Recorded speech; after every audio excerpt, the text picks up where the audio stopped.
lights were dimmed as our eyes met and you saw me. And forevermore, I like to share that vintage dream.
ending. It's not getting to me. It's never ending. Can't give you what you need. Oh no, no. You're misbehaving. Yeah, it's getting to me. It's never ending. You can give anything, so you can go, go, go. Go, go, go, go, go. Yeah, so I can focus. I just need to focus on myself. Oh, you better go, go, go. Go, go, go, go, go. Yeah, so I can focus. I just need to focus on myself. Yeah, so you can go, go, go. Go, go, go, go, go. So I can focus. I just need to focus on myself. Yeah, yeah, yeah, yeah. You better go, go, go. Go, go, go, go, go. So I can focus. I just need to focus on myself, baby, baby.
Hear it on the phone.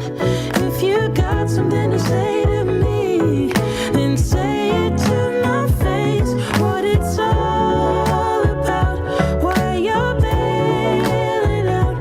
Think you owe me an apology. Just say it to my face. You're sorry. You're so, you're so, you're so sorry. You're so, you're so, you're so sorry. You're so, you're so, you're so sorry. Say it to my face. You're sorry. And I quit my job for you, even quit some friends for you, 'cause you couldn't stand it, me all independent, so you had to have me for yourself. That was when I trusted you, when I could add up 2 and 2, when you promised we'd be together, you, me, forever. Now there's nothing left to lose. And though I understand it's hard sometimes to make up your mind in these trying times, yeah.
something to say to me, then say it to my face. What it's all about, why you're bailing out.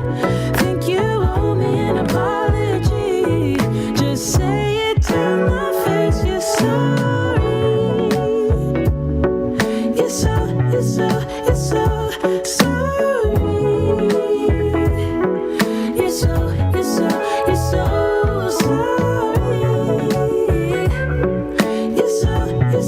You're so sorry. Say it to my face. You're so. And I quit my job for you, even quit some friends for you, 'cause you couldn't stand it, me all independent, so you had to have me for yourself. That was when I trusted you, when I could add up 2 and 2, when you promised we'd be together, you, me, forever. Now there's nothing left to lose. And though I understand it's hard sometimes to make up your mind in these trying times, yeah, I just can't accept you leaving me when I'm overseas with the heart so heavy. Think that I deserve the truth for once, not a guilty tone, 'cause you're not alone, yeah. You said you wanna come home, but I know you don't. So this time I won't hear it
The Benjamin Dixon Show is only possible with listener support.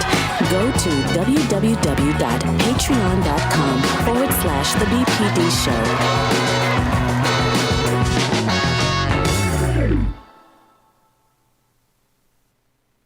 Good morning, family. I'm Carl Mack, and I'm sitting in for Benjamin Dixon on the Benjamin Dixon Morning Show.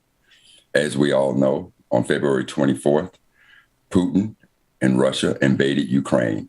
Last night, President Biden gave his first State of the Union speech, and we want to talk about exactly what the president outlined as his objectives in dealing with Putin and this nefarious attack against the Ukrainian people. Also joining us this morning is going to be Will Bunch, a national columnist for the Philadelphia Inquirer, to talk about the Oath Keepers as well as his take on the Ukraine situation and Russia's invasion. But right now, even though February ended Black History Month, here on the Benjamin Dixon Show, every day is Black History. So let's start with, hey, Google, what happened on this day in Black history? On March 2nd, 1912, lawyer Marjorie Mackenzie Lawson was born. Together with her husband and law partner, Belford V. Lawson Jr., she successfully argued the 1950 Supreme Court case Henderson v. the United States, which ruled that segregation in railroad dining cars was unconstitutional. In 1962, Marjorie Lawson was appointed to the D.C. Juvenile Court by President Kennedy, making her the first Black woman appointed to a judgeship by a United States president. Adapted from Black Heritage Day 4 calendar by author, lecturer, and Dr. Carl Mack. Happy birthday, Judge Lawson. And that's your Black History moment for today on the Benjamin Dixon Morning Show. So now joining me is none other than my Captain Anthony Bone Barnes, and my home's big homie, Mr. Al Rutherford. Gentlemen, welcome this morning. Morning, Carl. Good morning, Captain. How y'all doing? Good morning, Al. Good morning, my brother Noodle. Good to see you, bro. I'm cool in the gang. Listen, last night, gentlemen, we heard from President Biden in his first State of the Union speech, and I'd just like to start with you, Bone, on what did you take away as Biden's key objectives and efforts towards Putin and his invasion on Ukraine? Well, hey, I'm not seeing the video on the screen right now, so I'm not. Just give you a heads up on that one. I'm seeing the. Yeah, you're fine, Bone. Okay, no problem. There we go.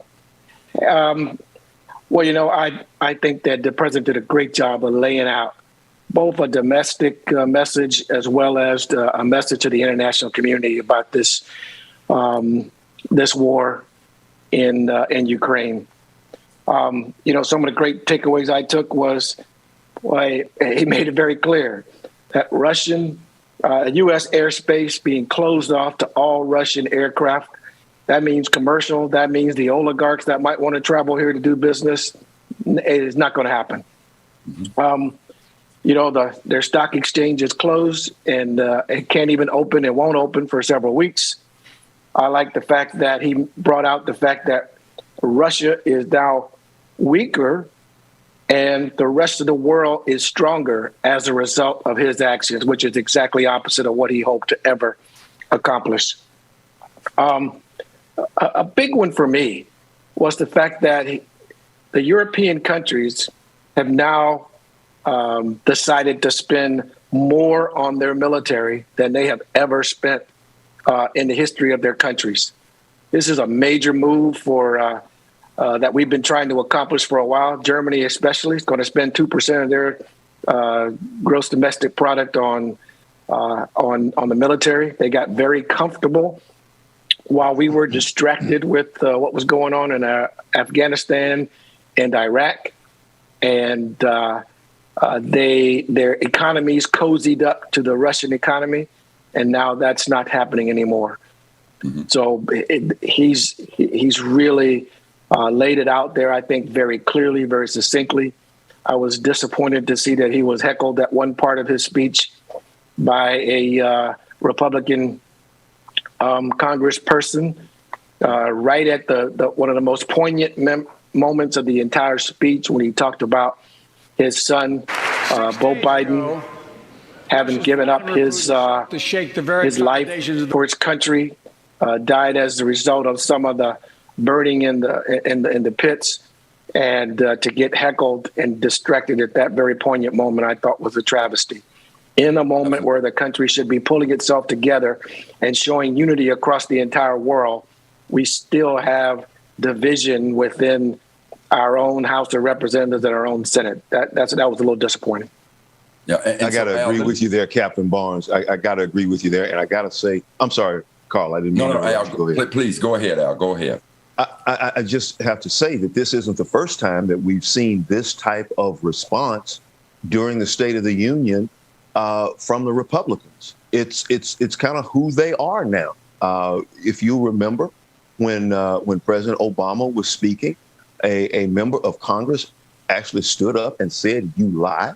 The level of disrespect that the Republicans demonstrate on an ongoing basis, and especially in Congress during the State of the Union, is troubling.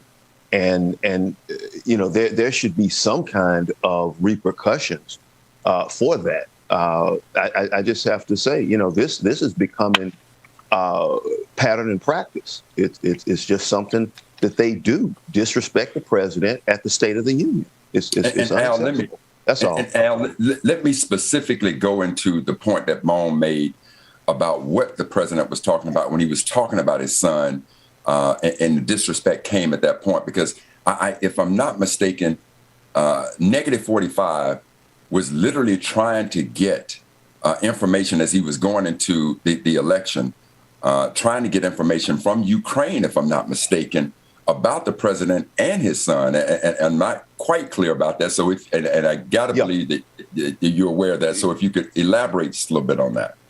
Sure. You're talking about his son, Hunter Biden. It was Beau Biden who served in the military and was the attorney general for the state of Delaware. Okay. And it was Beau Biden who came down with brain cancer, and he was referencing him. But it was Hunter Biden that -45 was trying to pressure Zelensky into beginning an investigation into Hunter Biden and some of his business dealings there in Ukraine. And it was also -45 who withheld $400 million in military assistance in order to help pressure Zelensky to come up with some investigation, some negative stories, just something. That Al, would help throw off the campaign. Hold on one second, because I want to be sure I want to flesh this out. And both of you guys, please feel free to join in this. So one of the things that we're hearing right now is that Zelensky is saying, look, I need more armor. I need more arms in order to fight against the Russian army. And Big Homie, are you saying that during that time, -45 withheld the possibility of America providing arms to Ukraine in such an event as this, because they were -45 was trying to get dirt on the Biden family in the run up to the national election? Well, Carl, it's not me that's saying it. It's the facts that are saying it. I mean, it's how we wound up in an impeachment, because Trump said the call was perfect. Well, the call was perfect if you are about extortion. But yes, he held up $400 million in military assistance to Ukraine in order to pressure Zelensky to find negative stories or dirt or whatever on Hunter Biden, so that he could use that against President Biden during the campaign. So these are not Al's facts. These are just facts. They are in the congressional record. When you go into the testimony of people like Lieutenant Colonel Alexander Vindman, and there were various Russia experts at the National Security Council who came and testified about this. Yes, it's absolutely the case. He was extorting Ukraine. Unfortunately, we did not impeach him for that, but I got to believe that that's a high crime and misdemeanor. Well, not only excuse me, not only did he actually withhold the aid, he withheld it at the worst possible time. Ukraine was defending itself against the Russians down in Crimea, actively in the middle of an armed conflict. He withheld $400 million of aid. That's ridiculous. And see, Bone, and I want to go into that because you being an honorable man that is a graduate of the U.S. Naval Academy has served this nation quite well. Give us just the idea of how devastating and how insane of a position that was. And obviously, members of Congress felt that way, that it led to his efforts around impeachment. So just from a military standpoint, give us some idea of just how crucial withholding those arms against for Ukraine, just how devastating that could have been. Well, let's just go to some of the recent statements by the Ukrainian president. Mm-hmm. I mean, this guy is not a career politician. He was an entertainer, but this guy is no clown. Right. They want to paint him as a clown, but he's not. And I love the statement he made recently. He said, "Mr. Putin, when you face our military, you'll be facing us face to face, not facing our backs. We won't be running." And so you go to that event where the aid was withheld. All they wanted to do was defend themselves. They were up against the big bear, and they were willing to stand toe to toe and fight, but they just wanted the means upon which to fight. And this aid, by the way, had already been approved by the Congress. It had been approved by the Department of Defense. It had been already ready to be pre-positioned and given when our former president, who has the authority to do so, decided that there was something. He came up with a reason about it being some nefarious reason why he should withhold the aid. However, as we all know, it was politically motivated. It was an attempt to strong arm the Ukrainian president to come up with dirt on Hunter Biden and how he got a position on the electric board for the country of Ukraine. It was contrived. Everybody knew it. Veneman and the ambassador to Ukraine all said it, that it was politically motivated. That's criminal at a time where a country needs it the most.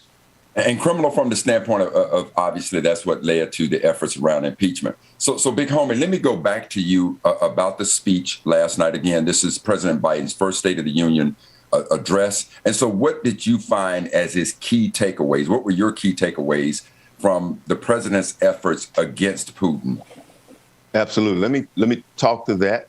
But I want to go back real quick to what Captain Barnes said. And it was under the guise of corruption in Ukraine that Trump wanted to withhold the military support. And I just think that, if that ain't the pot calling the kettle black, I don't know what is. Hey, we need to pick a new color. If that is the pot calling the kettle white. Exactly. New color. I don't know what else it could be. I mean, what we have here, and I've always looked at the Trump family, not as a political family, but as a crime family, akin to the Gambinos, the Genoveses.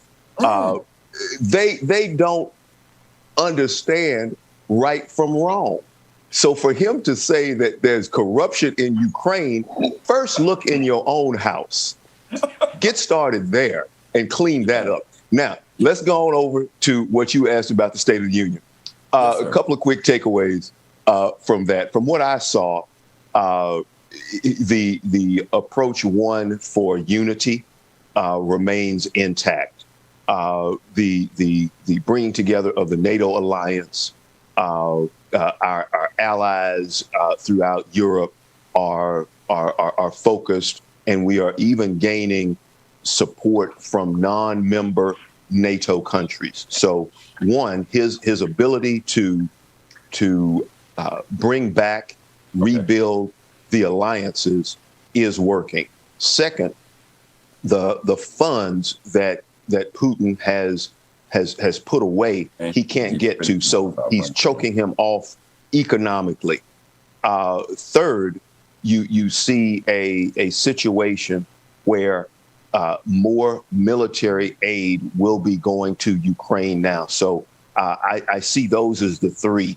I don't see a no-fly zone at this point or something like that, because that's something that the Ukrainians have asked for. I don't see that taking place. But those are the three key takeaways that I took from the speech relative to Ukraine.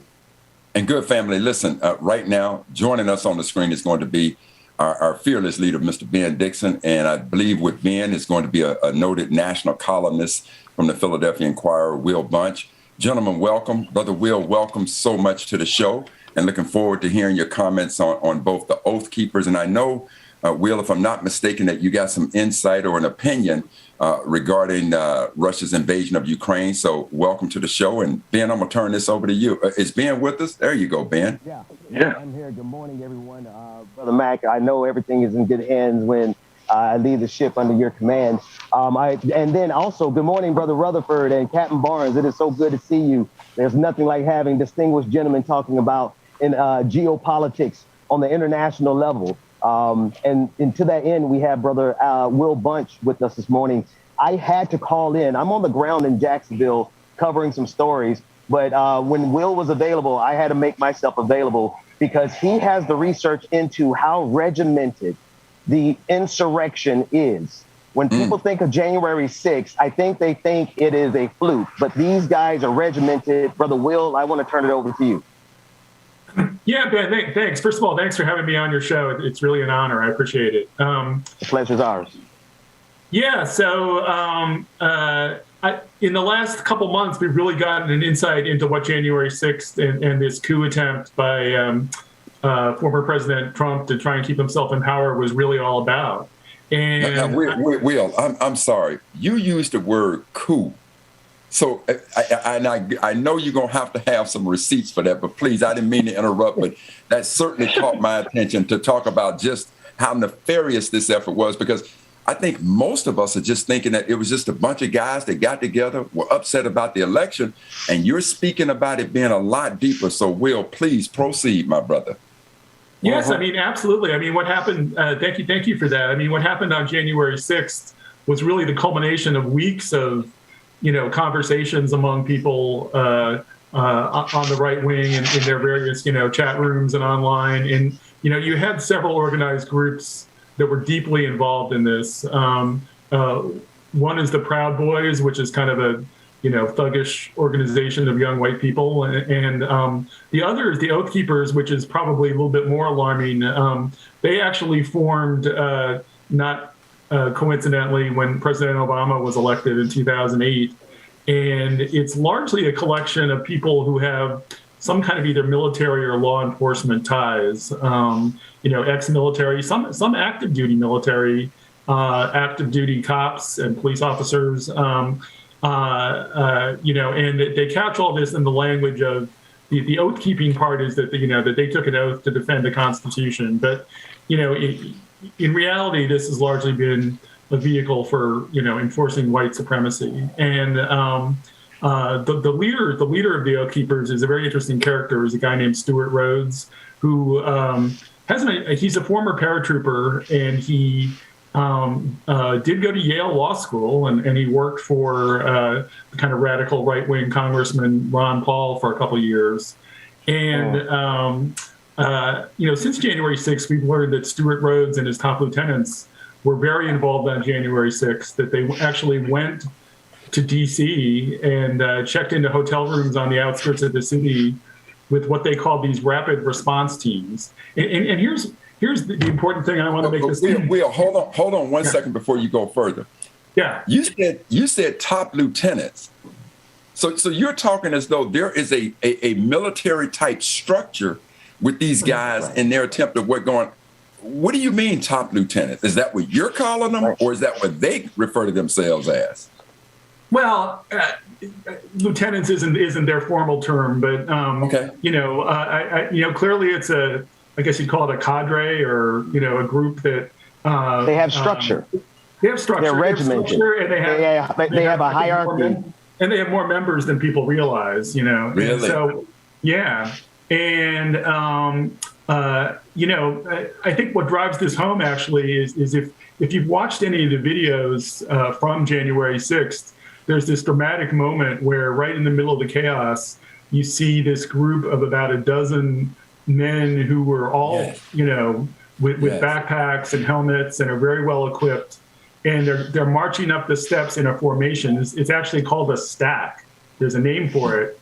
And these people were members of the Oath Keepers, and these people were part of a detachment that was actually at the Capitol. But I think what's important to understand, and this gets to why, I refer to January 6th as a coup, is I think what people need to understand is that there was an expectation. There were a couple of expectations that didn't quite pan out about that day, but one is the planners of January 6th expected that people on the left, the people that they call Antifa, I don't know if that's really the proper word, but they thought that anti-Trump people were going to show up as counter-protesters that day. And they expected they expected there to be violence because of that. And that violence, had it occurred, and of course it did not occur, but had it occurred, it would have given President Trump an excuse to do what his advisors were urging him to do, which is invoke the Insurrection Act, declare a national emergency. And this is why there's so much conversation about what the National Guard did or didn't do that day, because there was a scenario where Trump could have basically called out the National Guard, but on his side. There's a lot of talk about, well, why didn't the National Guard stop the pro-Trump people, the people storming the Capitol? But I think in the Trump fantasy world, there was a scenario where the National Guard would be called out against Antifa or leftists. They would secure the Capitol, and in securing the Capitol, what that would do is that would prevent the certification of President Biden's election, which was the ultimate goal. Something real quick, Brother Mac. I want to say something because I got 10% left. I'm improvising here. I want to leave the conversation to you, Brother Mac. Brother Will, thank you for your time. Please connect this to, when you get a chance, connect this to what's happening in the global pan-reactionary movement, because what's happening here in the United States is, on the coup side, is 100% connected to what Vladimir Putin is doing. If you could answer that when I leave, because I have to jump off, my battery is going to die. I want to say this real quick while I have a little bit of airtime. They're trying to make the president of Ukraine look like a clown. And I appreciate you saying that he's not one. He's a father. He's a father, and his children, if he was me, are with him right now. And he's willing to stand there with his children to defend Ukraine to the end. And that's how we need to talk about him, because every one of us on this screen in some form or fashion, whether we have biological children or not, serve in the capacity of a father, and we have a responsibility to serve our children. He also has a responsibility to serve his country, and he's doing it nobly. And we're bringing in some air support, not with weapons of warfare, but we're working on some stuff in Jacksonville. Let me get out of here. Y'all finish the conversation. Brother Mac, I'm going to leave it in your hands. Much love, Brother Ben. Thank you so much. Take care. Thanks, Brother Ben. Good to see you, brother. Good to see you. God bless y'all. Love y'all. Yeah, thanks, Ben. Thank you. And Will, before you go, you proceed on it and answering Ben's question. Yeah, Captain Barnes. I'd love to answer that question. And I have to say, I know you guys have been talking about President Biden's speech, State of the Union speech last night, which I watched, and there were some very good moments from the president. There were also some places where I thought he could have done more. And this gets to Ben's question. I think there's a place where he could have made more of a connection between what's happening in Ukraine and the fight for democracy here at home. January 6th, the insurrection was only 14 months ago, right? And Biden's speech pretended that we moved on to some degree. He didn't mention, unlike a year ago when he addressed the joint session of Congress, he didn't mention January 6th or the divisions that represented. But to me, the people who are inspired by watching the people of Ukraine resist Putin, the people who are standing up and fighting for freedom, they're fighting for their own freedom, they're fighting for democracy. I think the connection has to be made that we have to fight for our democracy here at home. I mean, luckily, luckily not in the same existential way that those people do. But we need, to prevent a Putin-type situation here in the U.S., we need to do so much more with voting rights, guaranteeing people the right to vote. We need to talk about this authoritarian streak in society right now, where you have people imposing gag orders on school teachers, banning certain books from libraries. This is the fight for our democracy, and it's a slippery slope, and we don't want to go down the slope that Russia's descended into. And I would have liked to have seen President Biden link those things a little bit more. I mean, I think he was very heavy on going into bipartisanship and pushing the bipartisanship. I think he didn't want to bring up some of the ugliness that we've had in the last year or two, but that ugliness didn't go away. I mean, it's, we're seeing, fights in school board meetings and books getting banned from libraries, and we're seeing things get uglier in a way. And I don't think in the long run, we can't ignore that.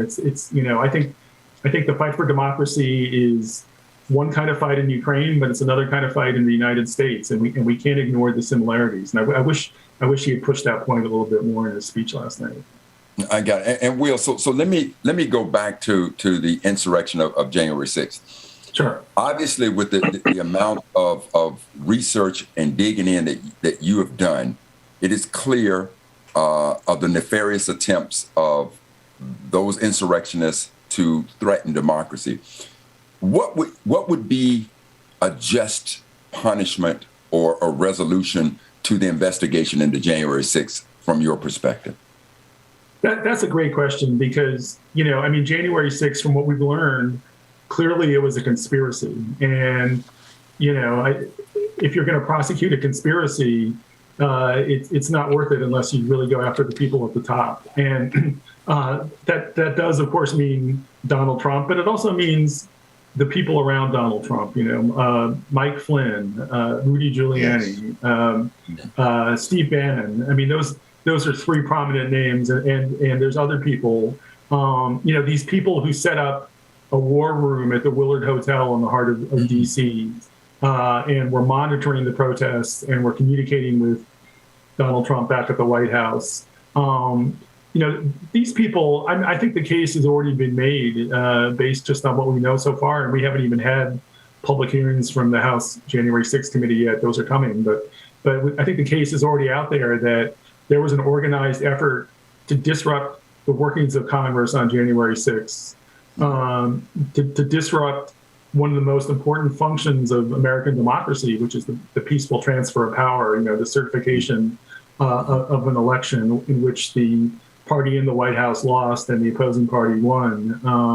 So there was a very real attempt to disrupt this, which is a crime. And the people at high levels who planned this crime were part of a criminal conspiracy. So that's on the Justice Department and Merrick Garland. They need to step up. Will, those are some huge names that you named, yeah. And I think most of us agree.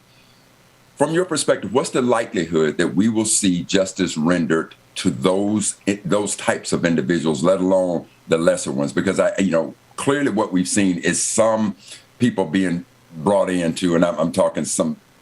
Yeah, the little guys. Fish. Yeah, but those big ones. So what's the likelihood, in your opinion, that these types of folks will be held accountable for threatening democracy to the degree that they did that on January 6th? I think it's on the fence. I think it's 50-50, and I think what could be the deciding factor, the thing that I'm keeping an eye on this year, is that House committee, the House Select Committee that's investigating January 6th. You've got some really impressive people on that panel, from Benny Thompson and it's from my great state of Mississippi. Yeah, absolutely. Is the chairman. They're getting yeoman's work from a politician I've never historically been a fan of, Liz Cheney, but Liz Cheney's certainly been a pit bull when it comes to going after Donald Trump and the January 6th conspirators. So, they're supposed to have public hearings in the spring. And I think if they can pull that off, what they're doing is basically building the public support to the level where Merrick Garland can't ignore it. You know, I want to go down a line that just absolutely scares just scares me horribly. So given that Trump is absolutely a key figure in this, there's talk of him for 2024. Mm-hmm. And I believe in our Constitution that if a person is committed or thought to be treasonous, that disqualifies you from running for public office. So given what Trump has done with January 6th, along with all the other things, what's the likelihood that he runs for president? Well, there's one theory that it makes it more likely because he wants to get back into that position where he could pardon his friends like he did in his first term, right? You know, that plus just the general precedents that are out there about being president, protecting you, you know, shielding you from being prosecuted.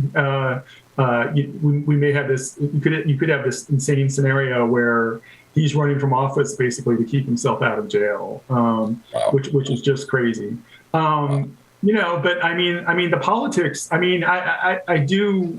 I'm not the world's greatest Merrick Garland fan, but I do understand to some degree the dilemma he's in because, you know, if you go down the other road and you say that the Justice Department does file criminal charges against Donald Trump over January 6th, I mean, you're going to have the 74 million people who voted for Donald Trump screaming bloody murder, that, you know, that this is Joe Biden's Justice Department, you know, trying to rig the election by preventing him from running.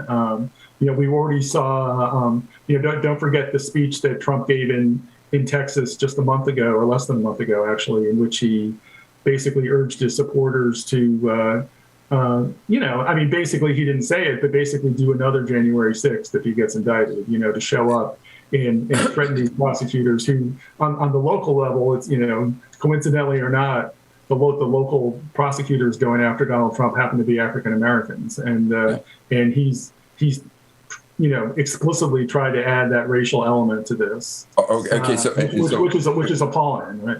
Yeah. And Will, how much time do you have with us? Because if you do, I want to bring the other brothers into this conversation. How much time do you have with us? I have some time. I'd love to hear from them.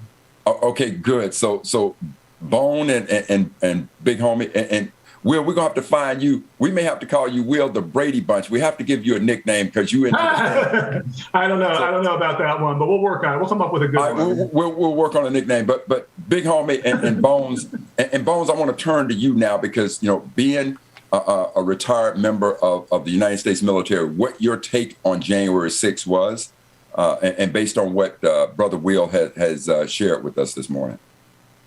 I kind of like to call sign Chili Willie, but that's another thing. So, Chili Willie, because I think he's a cool brother, and I co-sign exactly what he was talking about. You know, I spent 2.5 years in the Bush 43 administration as the deputy director of presidential contingency programs, and I will tell you, I know a little bit about the inner workings of the White House, and I think one of the greatest crimes against the 45 administration is the destruction of public records that have taken place, the shredding of documents. You know, it's a law that says every shred of paper, every memo, every phone log, et cetera, in an administration is supposed to be preserved and archived by the federal government. And they're finding documents that... Bone, let me interrupt a minute, because I've always wondered to myself how these incriminating documents exist. And I always wondered why folks wouldn't destroy those documents. So you're saying that there were documents that were shredded from negative 45's administration? There were boxes and boxes and boxes of documents that went to Mar-a-Lago after the turnover of power from the Trump administration to the Bush administration. Boxes. And they went down there and they tried to recover them, and some of them were shredded. But as you well know, I'm sorry. I'm going to have to. I got to interject, because what Captain Barnes is saying is absolutely correct. And even to the point where you had people from the archives who were trying to piece together torn documents, as well as plumbers in the White House who were having to go in and unclog toilets with presidential documents in them. This is not something I'm making up. This has been reported. Not only have the documents been taken out of the White House and to Mar-a-Lago, they have attempted to flush them down the toilet, and they have attempted to tear them up. It is against the law. Okay. Now, Will, let me just give you some insight on your two brothers here. When 9/11 occurred, Bones Barnes was sitting right next. I think, Bones, you were sitting in between Dick Cheney and Condoleezza Rice. Condoleezza Rice, yeah. So when 9/11 hit, he was in the war room as that was taking place. And Brother Al Rutherford, which we call Big Homie was with the Clinton administration for how many years, Al? I spent 7 years with the Clinton administration as the associate director of presidential advance. So that's a little insight, Chili Willie, on your two brothers here. But now I got to go back to this whole document shredding thing, because I don't know if I was asleep at the wheel or how this got past me. But given that it is an absolute fact that that's what they did, and it is against the law, what was the punishment there? What was the justification behind this, the excuse behind this happening?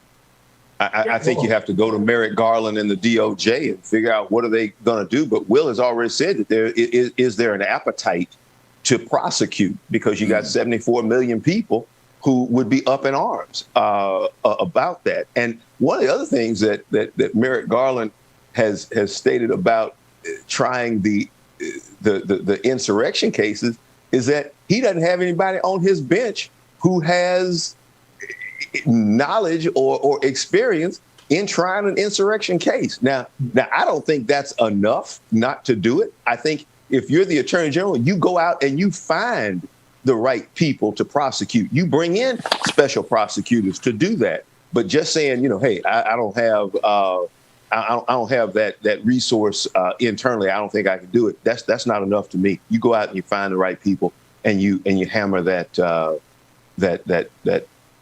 case. You can't let people who plot coups cannot be let off the hook. And I'm sorry, just this was a coup. Will has done excellent research. His reporting is on point. This was a coup, and you have to deal with it from the top down. Here's another about is the risk of democracy, because I guarantee this: if Donald Trump is allowed to run again and he wins, he is not looking to stay in office for just 4 years. He will try and figure out a way to stay in office just like she for life. He's an unchecked president. You've attempted to impeach him twice to no avail. There is no. I always felt that if Trump lost the election, the most dangerous time in this country would be between election day and inauguration day. And what did we see? The spilling of blood. We did not see a peaceful transfer of power. If Trump is allowed to run and is reelected, I assure you, this democracy is not just under a stress test. It is teetering on the edge. And so, Will, let me take this back to Ukraine. Obviously, -45, and we refer to him as -45, has made predictions or tried to give us some insight on how he would have handled Putin's invasion of Ukraine. So from your perspective, how do you think this would have played out had he still been in office and Putin now lines up to go into Ukraine and basically goes in? According to -45, he would have absolutely stopped it because he and Putin's are friends and he understands him. Yeah, a couple points on that. The one point is, I think Putin's approach to Ukraine would have been very different if Donald Trump was still the president. Putin, he may be becoming unhinged, or he seems to be, but he is a man with a plan, with a strategy, right? And that strategy includes weakening the West, weakening democracy, and weakening global alliances. And when he had Trump in the White House those 4 years, Donald Trump was doing his job for him. Trump was out there trying to weaken and dismantle and criticize NATO, he was weakening those alliances instead of building them up.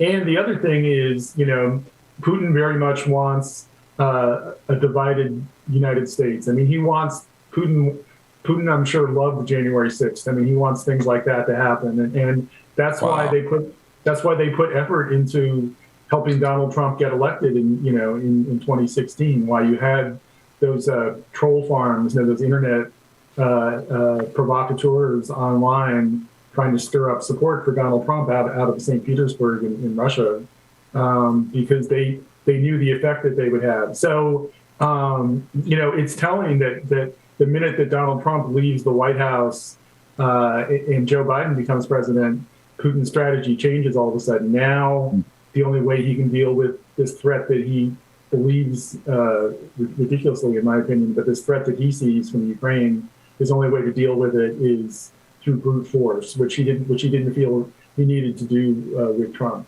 Now, had he turned to military action while Trump was still in the White House, I think Trump would have faced a lot of pressure to respond in some fashion. He wouldn't have. I don't think he would have just easily let Putin march in there. But on the other hand, he just wouldn't be able to, build those alliances. I mean, look at what Biden did in order to get Germany on board. Germany was a very reluctant right, country, absolutely, and now they're changing their energy policies. They're changing their defense policies. Yes. They've become a very strong ally against this, and I just can't imagine that would have happened if Trump was still the president. Good. And so, gentlemen, based on what we're talking about that has happened and what Putin's expectations were, if I could get each of you and Bones, I want to start with you. If each of you can just give us a grade, what you think the grade would be for President Biden's handling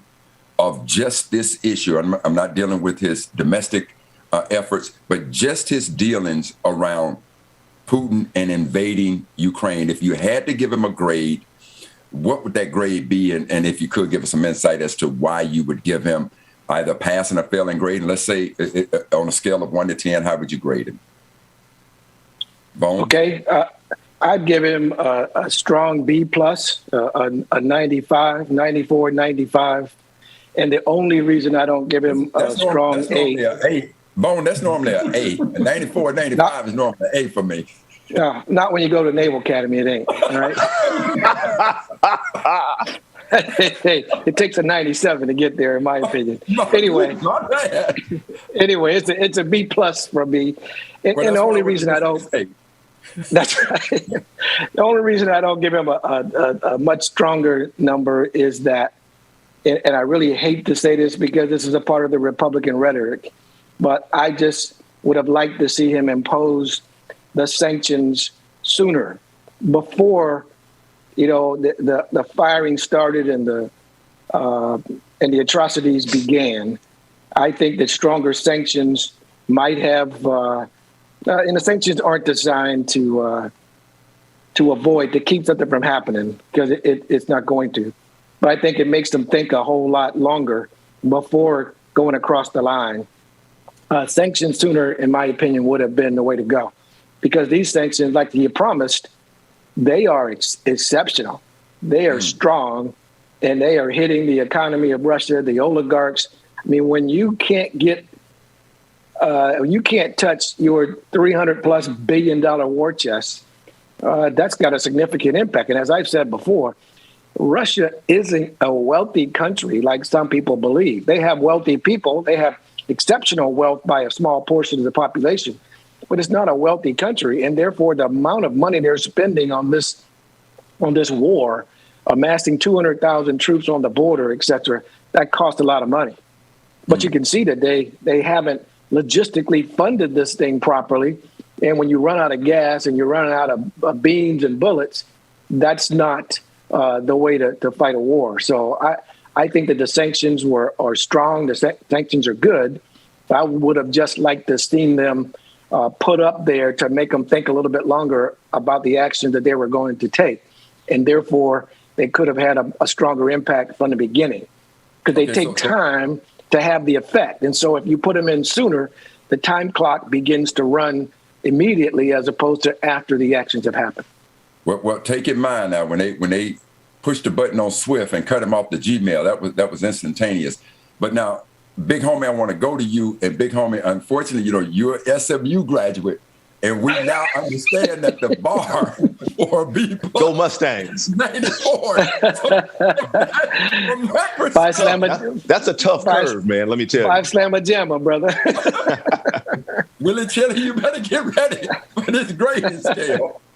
Okay, Big Homie, go ahead with your grade and justification of why you would give the grade to the president based on. Well, I would say this, Carl, and I want to back up for just 1 minute. I would argue that Trump would have given up Ukraine to the point where Putin wouldn't have had to go in militarily. Trump would have most likely made the case for why Putin needed to go back and retake Ukraine. Again, I've said on this show before, there is something that Putin has on him that makes him jump to Putin's tune. So yeah, I believe that it wouldn't have been necessary to do this militarily because Trump was doing everything he could to undermine NATO and the relationships, and in essence, would have just handed Ukraine over. But now let's talk about. We're gonna keep it clean here, Big Homie. But in the streets, there's a relationship between two people like that. But I think we understand. Yeah, there is, and we understand that. Okay. When we look at Joe Biden and how he has responded, I think that his rebuilding of the alliances has been very, very strong, which is critical in this situation. I would have. You obviously want to deter an adversary from taking an action, so that you don't get into this kind of shooting war. And I think that our deterrence mechanisms were not fully robust. I think there should have been some countering to those moves made by the Russians in that troop buildup. I think once you get past deterrence, you then have to move to defense. And we're now seeing that defensive posture strengthened by the NATO allies and other Europeans. So I would give his overall management of this crisis. I have to give him a B to a B- on this, because the best war is the war you don't have to fight. And we're now actively engaged. I think the refugee count is nearing 1 million. I don't know how many Ukrainians have been killed, but this is a situation we find ourselves in, and I believe that Biden is managing it to the best of his abilities and to the best outcome that we can get at this point. So I'm giving the man a B- on this one. Okay, very good. Will, if you could give us that grade. I'd give him. I'd go a little bit higher, a B+. Like I said,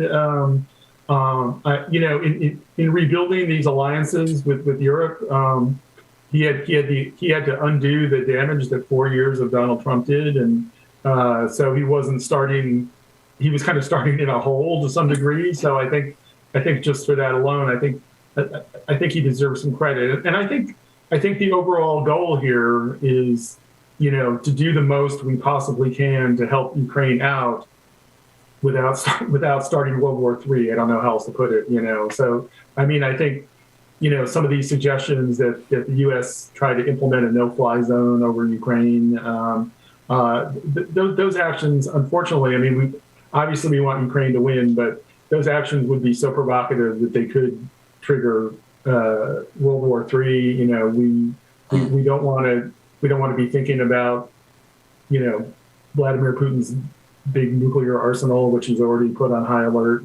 So it's a tough job, and that's why I give him pretty high grades. He's got to walk on this kind of high wire, right, between trying to get weaponry to Ukraine, trying to cripple Putin with these economic sanctions that aren't military, that aren't using lethal force. And so far I can't think of what exactly he should have done differently. So that almost ventures into A territory, I guess. But right now, early in the semester, I'd give him a B+. Yeah, and thank you. And gentlemen, let me just tell you right now, I am going to give the president an A. And here's the reason I'm going to give him an A. I've never seen NATO as unified behind any issue as I've seen them unified behind this. I've never seen the folks in Russia protest anything while Putin has been in office. And even the people in Russia are having issues with what Putin has done. I've never seen such a worldwide disdain for an individual based on an act as what the world thinks of Putin. I was very impressed with Biden for using the intel behind this country to garner Putin's playbook and then tell the world exactly what Putin was going to do before Putin did it, which now had to send him in a state of confusion and wondering whether or not there were traitors amongst his ranks. Apple Computer has said, I'm not dealing with Russia no more. BP has said, I am going to pull out of Russia to the tune of $25 billion of a loss because I cannot deal with this invasion behind Ukraine. Canada has said that they have purchased almost $550 million worth of oil from Russia. No more. So you have seen the entire world come in. And given that we were a war-weary nation, having been in Afghanistan for nearly 2 decades, we couldn't go to war. The president was straddled with the idea that we are war-weary. I'm not going to put boots on the ground, and what the constraints that NATO had given him. Based on all of those and what we have seen come out, what he was strapped to do. I mean, now, if he had none of these restraints on him, of course, we could go in there and line our troops up right on the other side of the border, line them up right on the border of Ukraine and say, look, you crossed that line and this is on. He couldn't do that. So based on what he could do, and to be able to watch the ruble go to its lowest level ever, I have to give the president an A. So that's my thoughts on it. So, gentlemen, if you want to rein in on that, feel free. Well, Carl, I just want to say this, that you have been far more articulate than Jen Psaki in expressing the president's position. You know, I think they should be calling you up and asking you to step into the chair as the press secretary, because, you know, you've articulated the position of the president in a far more concise and effective manner than the talking heads at the White House. So I appreciate that. But I do want to ask Captain Barnes one quick question. And Captain, obviously this war is not going the way that Putin wanted it to go, not going the way he expected it to go. When you look at the various doctrines of war, it seems that the Russian military is not abiding by those basic tenets. So I just have a question for you, because Will raised the point of the nuclear arsenal that that Putin has. Under what circumstances, if this war continues to go badly for Putin, under what circumstances could you see him authorizing the release of tactical or battlefield nuclear weapons? And what do you see as the end game towards that? Well, that's a great question. And I'll be straight up with you, short and sweet. There is no scenario I can see where he can justify using a tactical nuke. That's a last chance doomsday. You have no other options. And Putin's crazy, but he ain't that crazy. And so I don't see that he would use that, because let me read something to you. This is a definition. A war crime is a violation of laws of war that gives rise to individual criminal responsibility for actions by a combatant, such as intentionally killing civilians or intentionally killing prisoners of war, torture, taking hostages, unnecessarily destroying civilian property, deception by perfidy, wartime sexual violence, pillaging, the conscription of children in the military, committing genocide or ethnic cleansing, the granting of no quarter despite surrender, and flouting the legal distinctions of proportionality and military necessity. That is a war crime. A war criminal would commit that, and one would say it's already there. Well, he's already indiscriminately killed civilians. That is exactly where I want to go. So, Will, I want to get your thoughts on that. At this point, let's assume that Putin takes and annexes Ukraine.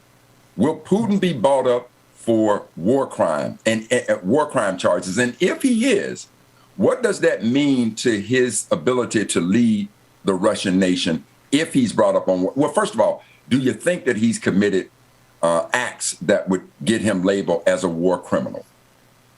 Yeah, absolutely. Like Captain Barnes said, we've already seen attacks on civilians, on apartment buildings and Freedom Square and other places that have been bombed indiscriminately. These are clearly war crimes in the definition, and I fear as this invasion bogs down, it's only going to get worse. And I mean, you could absolutely see a scenario, and I don't know the time frame for how long these things take, but you could see a scenario, I guess, where Putin is tried at The Hague, in absentia, presumably, for these crimes. Where that plays out is, in continuing to make Russia a pariah on the world stage, and in terms of the economics, as you so put so well, you've seen these companies like Apple and BP and Shell, and I believe even Exxon have, divested from Russia. You've seen even Disney left.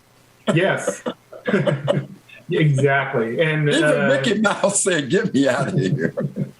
Hey, I saw a picture on TV the other day with KFC in the background. They got all they have all these kind of things in that country. There's more to go. Go ahead, yeah, KFC's next, hopefully. But and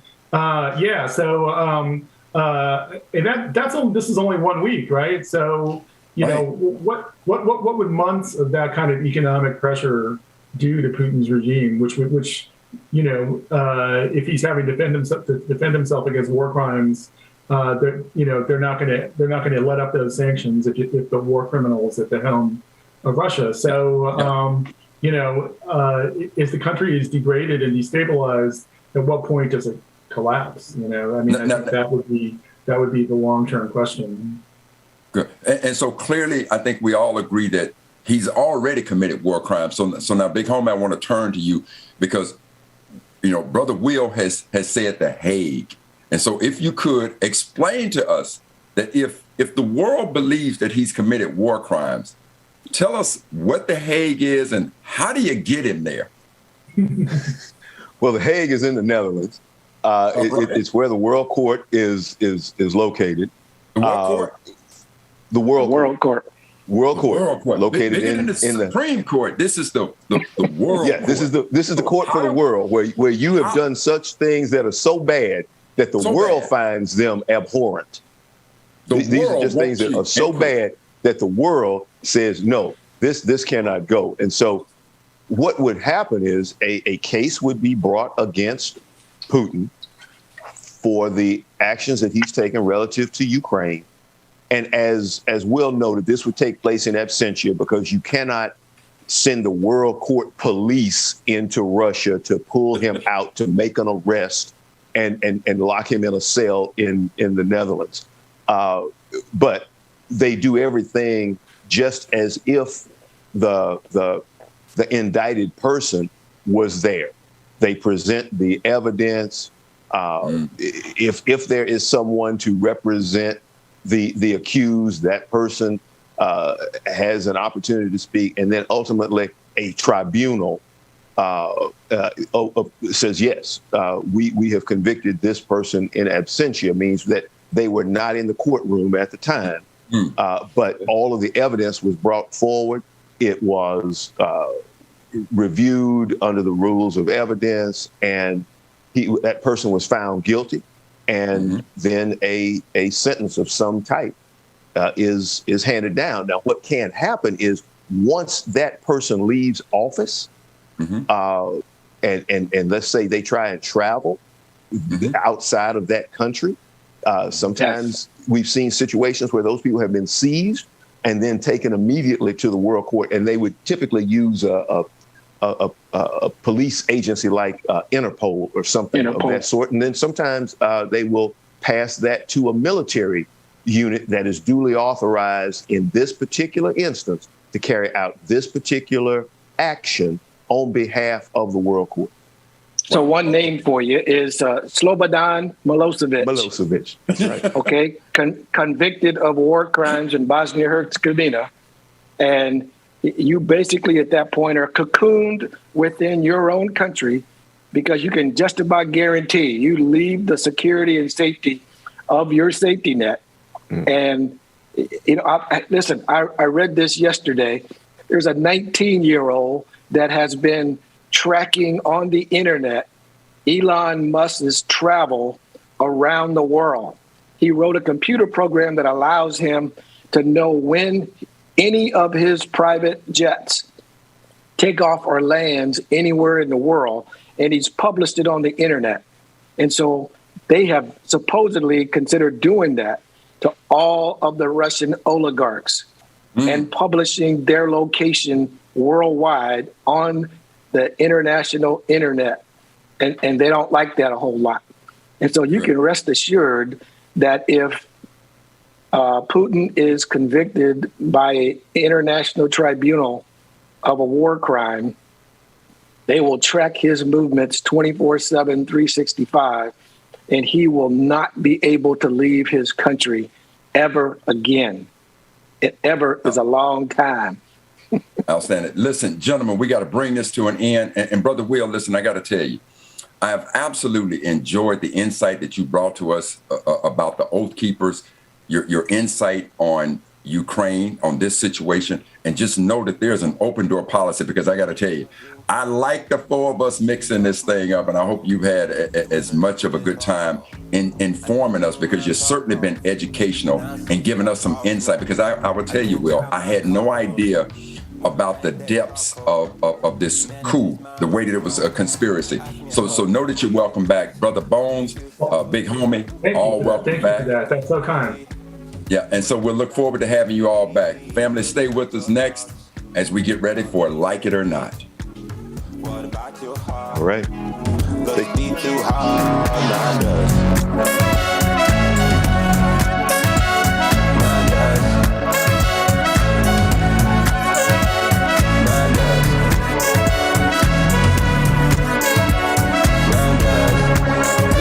Good morning, everybody. Y'all make sure y'all stay tuned. James Bubba Williams is in the building. DJ Exclusive is here. With a brand new motto. Yeah, I called out Carlos. Said I won't be calling. Instead of my old tempo. It wouldn't make much sense, so yeah. Ask me how it feels. I said it feels surreal. When you pick up speed. What's the pitch black weed? What you got your thoughts? Are they in there deep? What about your heart?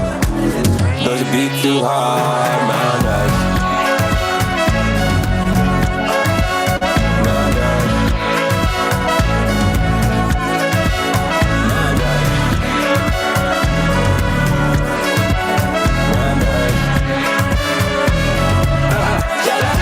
Good morning, Laura. Good morning, Mom and Daddy. Love you, mean it. Hey, Sarah. Good morning, Sarah. Brother Lateef, what's going on?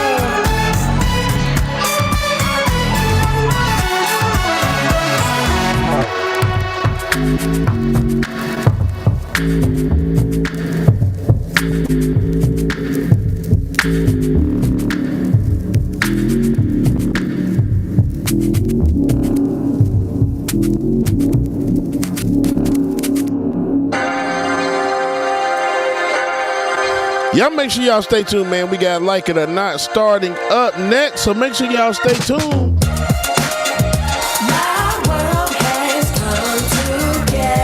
Lily, good morning.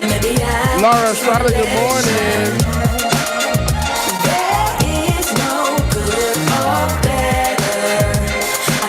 Mike, good morning to you.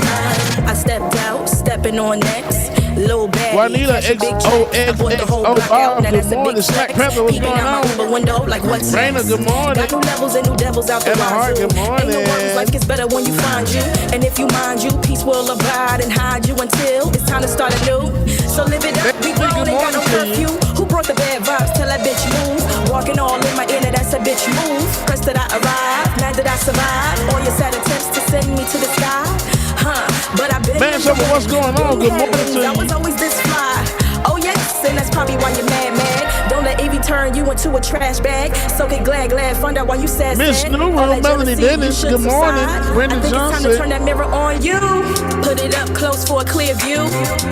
And look deep down inside. And soon you will find a pretty soul that needs more shine. My world has come together. Julie, good morning to you. Jason Marks, what's going on? Kelly. Yeah, Miss Fetto Benson. Good morning, y'all. Brandy Edie, good morning. I think tonight I'm gonna make it mine. 1, 2. Six dragging that. If I'm fooling with you Come and today. test me, my mom deep will have you shook. It's a marathon, but baby girl, never let up. No need for speed, but keep your foot up on the gas pedal. Ain't worried about having a golden award when God made me to be an ice cold meadow. Why are you always pressed about my life? Talking with your frenemies about me, saying, ooh, girl, have you seen it like the shy lights? You tried, but you could never dim my light. Shout out to our new Patreon members this morning. I'll slip through your fingers like a We had Akeem S, Robert S, Daryl 8-2 increased their pledge by more than 6 times. Okay. Yeah, Susan B, who increased her pledge. Shout out Susan. Good morning to you. Cause you dwell in that drama. Rylan B joined the live Patreon. Good morning, Rylan B. Thank you. Birkins. Hey. Our new Twitch subscribers, we have Summerland and Con Dragon, who has been subscribed for 11 months. Okay, you done made it past the baby stage. Okay. Murderino Dragon resubscribed, has been subscribed for 10 months. Our sister Chicken Fried Dragon commented 11 months of love and family. Love y'all. Love you too, Chicken Fried Dragon. And also gifted a 6-month subscription to fellow Twitch streamers, Left Flank Bets. Chicken Fried Dragon is a superstar. We appreciate you, man, and we love you again, Chicken Fried Dragon. So make sure that y'all stay tuned, man. Like it or not, it's starting momentarily. Y'all stay tuned.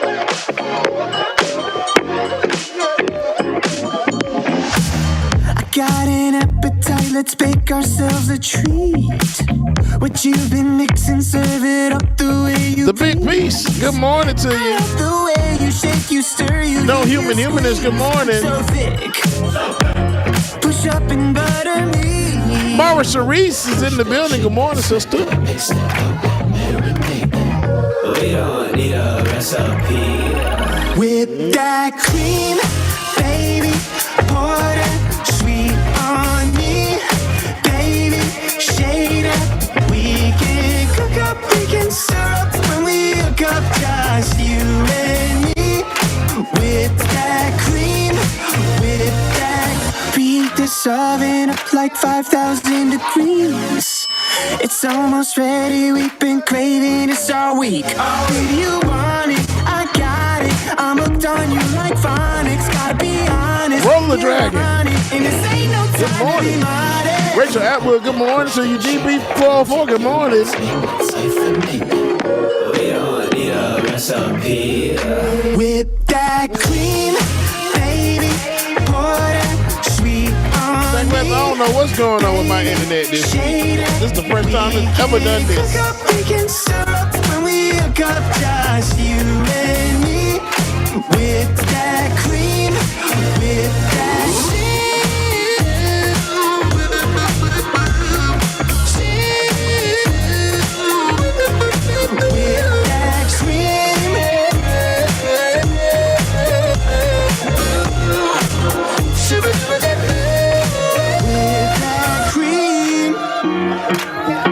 Hustle, good morning to you.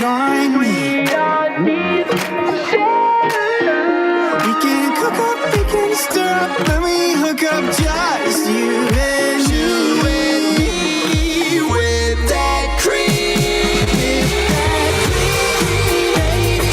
Pour that sweet on me, baby. Shade out 'cause we can cook up, bacon. Janet, good morning to you. Hook up, just you and me with that cream, with that cream. Super better, never with that cream. We can cook up, making syrup when we hook up, just you and me with that cream, with that cream. I can't fight this feeling.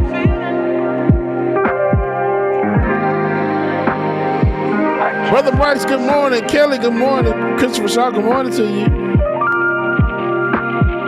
I'm in for the ride, baby. You and I got history. Are we meant to be, or is it? That was too slow for me. I was about to go to sleep.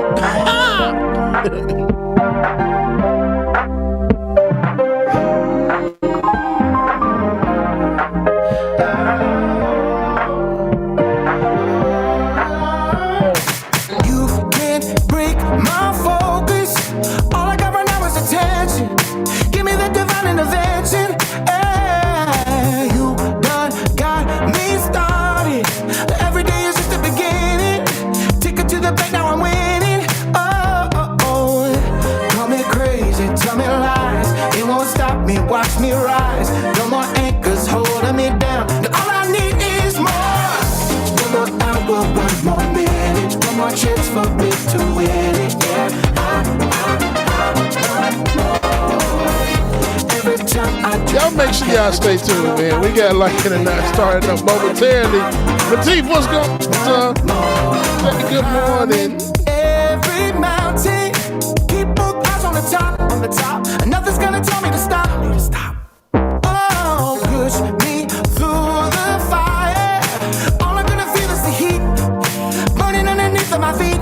Ooh, so call me crazy, tell me lies. It won't stop me, watch me rise. No more anchors holding me down. 'Cause all I need is more. One more hour, one more minute, one more chance for me to win it. Yeah, All right, y'all. Here we go. every time I You know what time. how to make it happen.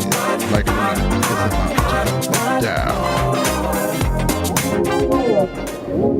Like it or not, it's going down. Like it or not, y'all stick around. Oh, Rebecca's on, it's coming through. You know she got a good story for you. Oh, Benjamin, that's my dog. This is his show. He's a politics pro. I am your DJ. DJ exclusive. Y'all know who I am. I stay dropping them jams. Like it or not, it's going down. Like it or not, y'all stick around. Oh, like it or not, it's starting now. Like it or not, it's about to go down. Like it or not, with Benjamin Dixon starts now.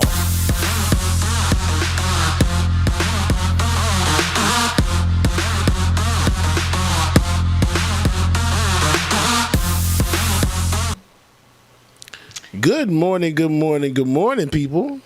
All right, good Good morning. Brother DJ. Good morning. Hi, everybody. Welcome to Like It or Not, where we're free to tell the truth. And we don't give a damn if you like it. We're going to get them right one day, Rebecca. But why was that giving me like the intro to something or the voice for like, she's a brick? Right. That's what it was. Oh, girl. See? It was giving me like that voice right there. But good morning, Captain Barnes. How are you? Good morning, Rebecca. Good to see you, the Queen. I'm in the presence of royalty. I'm happy to be here. Thank you so much. You guys don't do that to me. It's early in the morning. No, give me more love. Give me more love. Look, I'm glad to have you here. Sure. DJ Bubba, it's been a while. Sorry I missed you and the Queen yesterday, but Queen, you're looking regal, and DJ, you're looking as festive as ever. Thank you so much. I know, in grainy as crap. It's okay. It's okay. On my side, you're looking quite handsome. So. Oh, well, thank you, sir. I appreciate that. You know, Bubba, I feel right at home for a couple of reasons. I'm originally from Savannah, Georgia in the South, so we got lots of good Bubbas down there. And my family's name is Williams. My mother's the second of 9, and so having a Bubba Williams around me makes me feel right at home. That's all right, Captain Barnes. I love that. That's what you're supposed to feel like. Yeah, that's what you're supposed to feel like. Right. And Captain Barnes, could you introduce yourself to the people who are watching, the newcomers who come for Like It or Not? Can you introduce yourself to our audience? Absolutely. I'm Captain Tony Barnes. I'm a Naval Academy graduate from the class of 1981. I spent 31 years in the Navy as a naval flight officer, and I did spend a tour during 9/11 in the White House as the Deputy Director of Presidential Contingency Programs.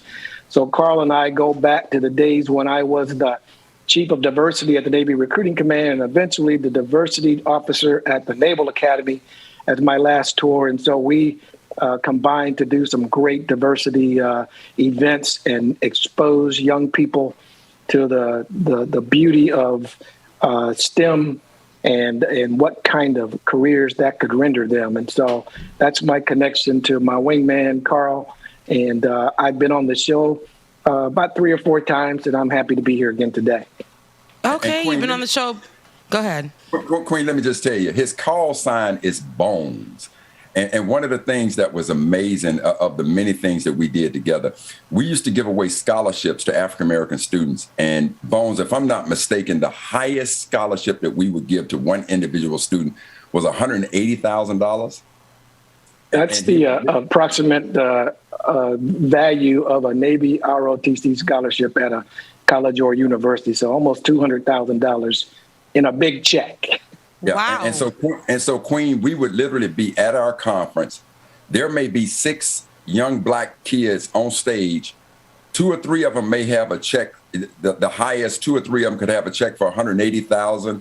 Somebody else could have a check for $120,000. I think the lowest that I ever saw we gave out, Bones, might have been like $90-some thousand. So wow, literally we could be on stage with checks in excess of almost $750,000 that we were giving away. And that was made possible because of the dedication of my captain, Captain Bones Barnes. So I love you, my brother, and we've had some good times together. I love to hear that Black brothers helping. I love that. Yeah. That's a big deal because funding for schools, getting money, just getting funding at all is difficult. But when you got people working towards that to assist, I absolutely love that because that doesn't come by often. So thank you for that. Thank you for what you've done. I'm glad that you brought him on the show. I feel good energy happening. Now, so speaking of good energy or energy at all, yesterday night we had the State of the Union address from President Joe Biden. There were a couple of things that he touched on in that short amount of time. He did spend quite a bit of time talking about Ukraine and what he plans to do out there and how he plans to support Ukraine, all while detaching himself from Russia. So along the line, there was so much happening. We saw a lot of hand clapping. We saw a lot of him getting a lot of love, and also some heckling from those people who from the right. So So there was a lot of that going on. Was there anything particular? Did you guys get an opportunity to watch the State of the Union last night? Bones, go ahead. Absolutely. Yeah, absolutely. I thought it was a wonderful speech. I gave him a very high grade for what he was able to accomplish in just that little over an hour time. I think that he unpacked the fact that he closed off airspace to all Russian aircraft anywhere in the United States. That hurts their commercial air industry. That the stock market in Russia has been closed and will not return to operation for quite some time. I thought that it's obvious that his actions have made Russia weaker to the entire international community and have made the rest of the world stronger as a result of his actions. And I thought that the president got, through his actions, the NATO alliance and the European countries aligned and closer than they have been in many, many years.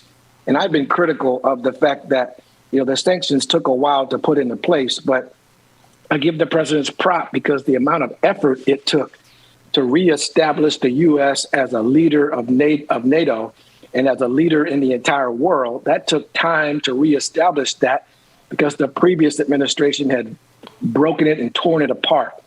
And so it took a little time to rebuild that before we could get the coalition going. But now that it's going, it's strong and it's moving as a well-oiled machine.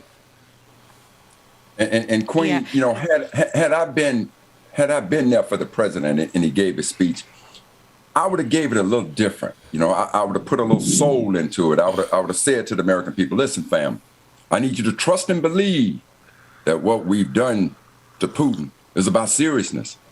I've reduced that ruble to damn near less than a penny to the U.S. I've got the world so upset with him that the colonel done left. I'm talking about that one that's over at KFC. That little mouse, that Disney done left. I got it, family, where the whole world is pissed off at him. His oligarchs. Oh, my bad if you didn't know what the oligarch was. That's the boys over at Russia that I put in place and made them billionaires. Even they turn him on him. Even up in Canada. Canada said, look, Putin, I know we've been buying oil from you for about $550 million. No more. Apple said to him, you ain't taking a bite out of my apple no more. I'm taking my phones up out of there. BP said, look, I'm so upset with him based on what the president done done. Them $25 billion that I'm about to lose because I'm about to pull out your country, I'm gone. Oh, and by the way, Putin, that $630 billion that you got because you knew these sanctions were coming, well, guess what? You can only spend them in Russia because outside in the rest of the world, they ain't worth a damn penny. Now, that's the way I would have gave that speech. And that, because that's, that's showing the power of what, those sanctions did. That's showing how it took away a lot from Russia. And I feel like in his speech when he was, talking about what he did and how he put these sanctions in place and what he plans to do with Russia, there was a lot that maybe a lot of people were looking for. According to CNN, there was a poll that happened and more people, over 60% of people wanted to hear more about the economy, and just a little bit over 30% of people wanted to hear about what he was doing with Russia and the Ukraine situation happening. And so it's interesting to see that people were upset that he spent most of the speech or a majority of the beginning of the speech discussing Russia and Ukraine. What do you guys think about that? Bubba, go ahead. Oh, yeah, I was about to say, I kind of expected it, probably. I expected it at the beginning of it. I was more so hoping that he was going to talk about student loans, but he chose stuff about defunding police and not how they want to fund the police more. And like I said, I figured Ukraine and Russia was going to get in there, but like I said, student loans is what I was looking for. So I went and played with my niece while that was going on. I apologize. I ain't even gonna lie. I ain't even gonna hold you.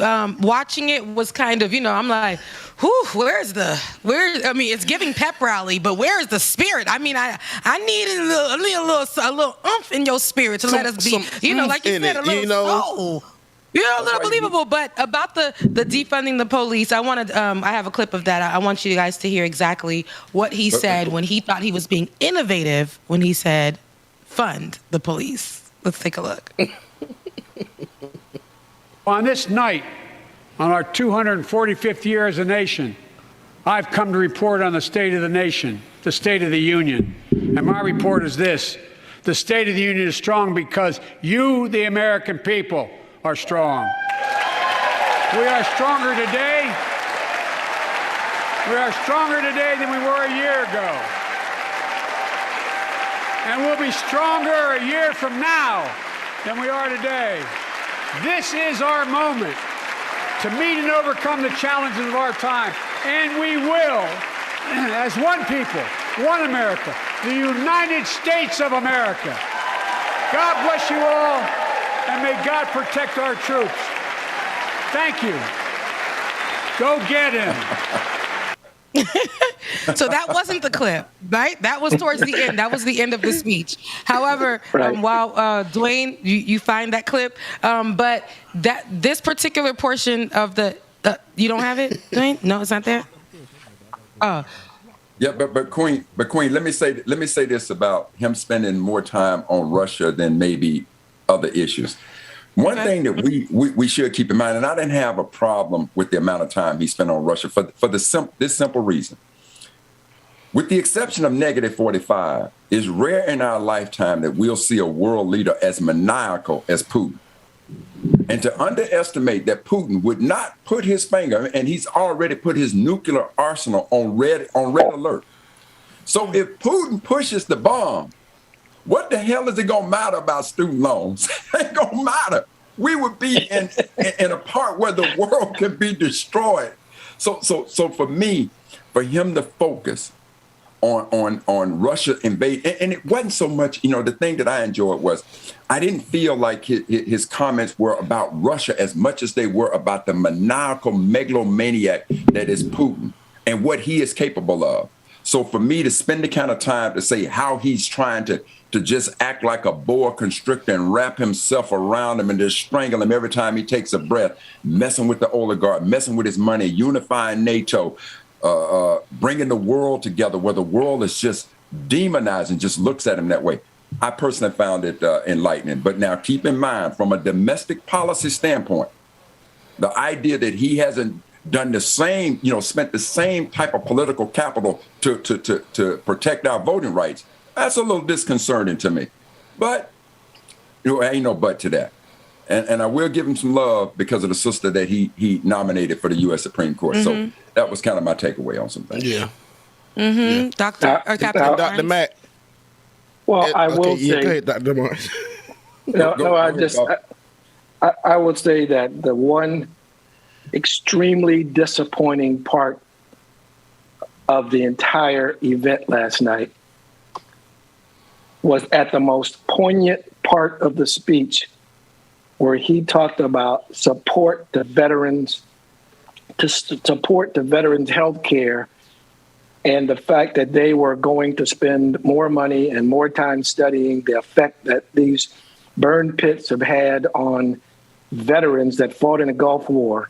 The most poignant part when he talked about his son, Beau Biden, who was died of brain cancer and possibly related to his proximity to the burn pits while he served over there. Mm-hmm. Some fool decides to heckle him and distract him and take away that moment. And it could be heard. If it could be heard on TV, it could be heard in the entire chamber. Yes, I felt that was classless. That was become somewhat typical. That was done to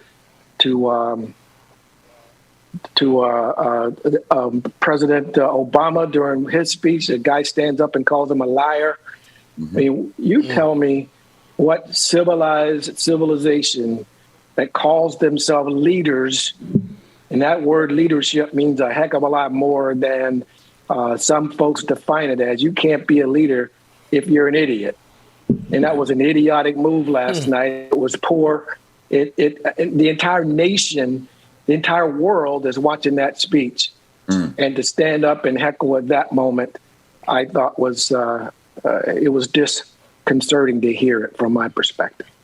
So it's funny that you bring up the heckler. The heckler's name is Lauren Boebert, who is literally a mini of Marjorie Taylor Greene. I actually have a clip of exactly what she was discussing, but and what she was talking about.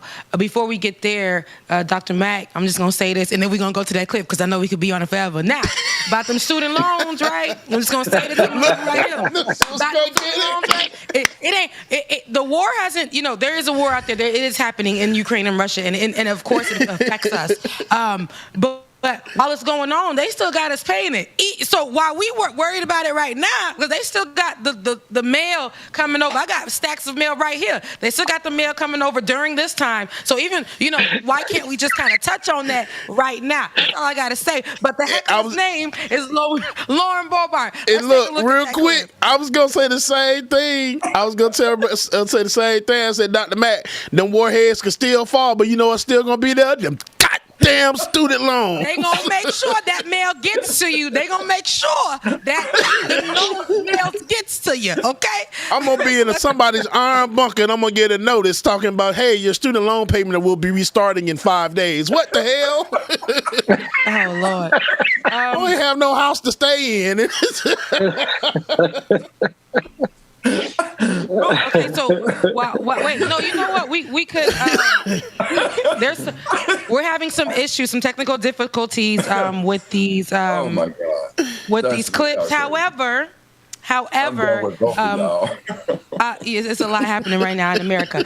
But I wanted to definitely touch on the heckler. You're so right, Captain Barnes. With Lauren Boebert heckling at that particular time while he was discussing something so important, about veterans, about healthcare, about what can be done and what he plans to do. Especially mentioning his kin, his son, in that moment, which was a relatable moment for many people watching, many vets watching. Just a moment. To feel like the president is going to do something for those people in that time, for people who can relate in that time.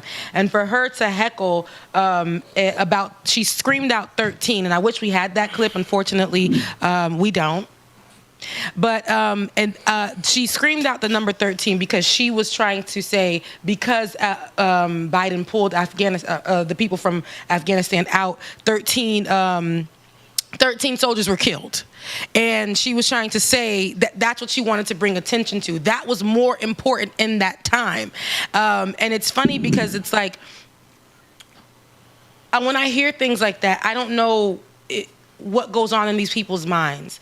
Is it to keep people in those areas where it's a war and a continuous war for no reason at that point in time, for no reason, or to focus on? It's like, when we hear people from the right come up in there, it's almost like what I saw yesterday was child's play.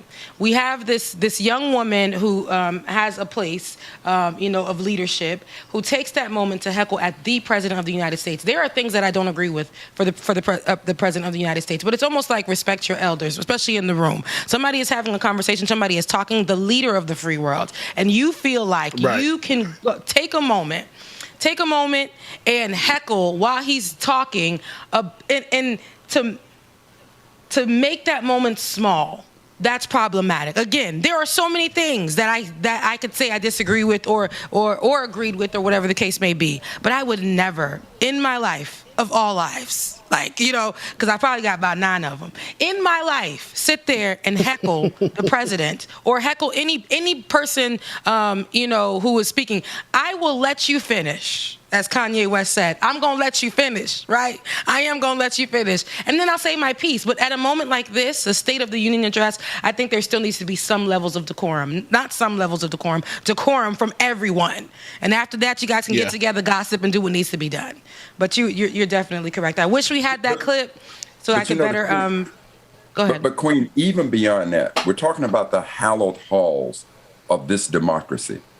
That's first and foremost. We're talking about, regardless of what you feel about that person, respect is due to arguably the most important political position in the world, arguably speaking.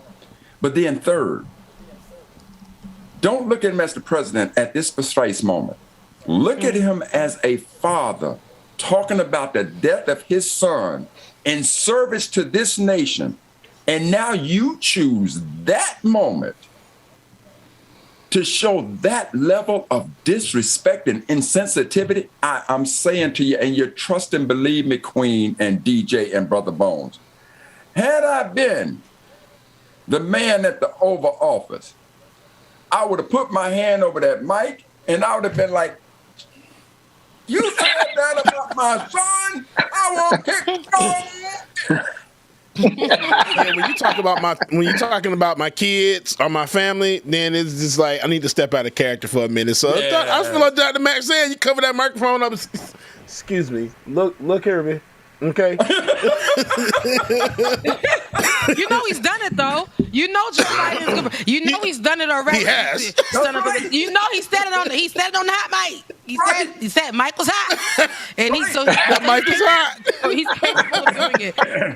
Capable of doing it. But I got to tell you, Queen, I like Bubba's impersonation of it. Bubba, just one more time, if you could just give me that moment, one more time. Excuse me, a little bit.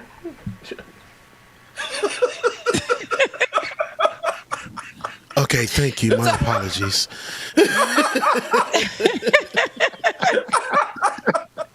So for clarity, Lauren, she was giving the president a reminder of the 13 fallen American heroes who died during Biden's disastrous Afghanistan withdrawal. So they were upset that he failed to mention it during the State of the Union. Again, like I would have loved to call out student loans, but you got to pick a time. You won't go. You should have never. You got to pick a time. That particular, you like literally wait after you got to, and you have a platform on the social internet. Like wait after. Well, you should have tapped that lady after the Republican response, and I forgot her name. I didn't know her name before. I don't know her name now. She was flat. She was flat and boring. I had to mute her.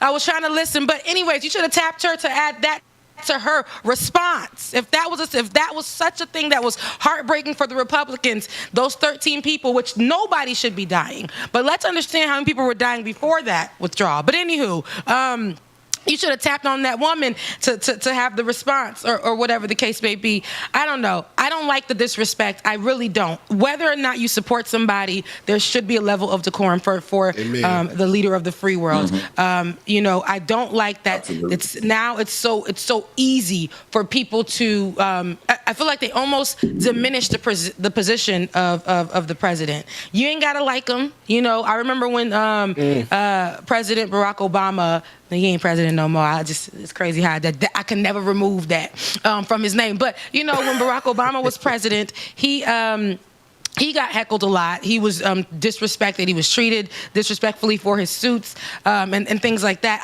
We seen that with our own eyes. But to see that, and then, like I said, y'all know me. I talk on here every day. There are a lot of things that I don't like that Joe Biden does. But at the same time, that does not mean that he deserves less respect, especially when he is addressing the nation. Yes. So. Very well said. Rebecca, Dr. Mack, I think you're right. If he had said, excuse me, I'm going to depart from the speech for this 1 minute. Excuse me, can you meet me in the back afterwards? We need to have a little conversation in the back. Yeah, you right there. Yeah. All right, if he had called her out, we wouldn't be talking about Ukraine today. We'd be talking about the president having taken that woman to task in the back of the church. That's like, remember when your mama took you in the back of the church for acting up? That's how that would have went down, Whole bunch of finger pointing and head moving and stuff like that. Yeah. That's how that would have went down. Yes, Captain Ball. Exactly. So I think we have a couple of more moments from the State of the Union that I chose. So at this point, Dwayne, just drop anything.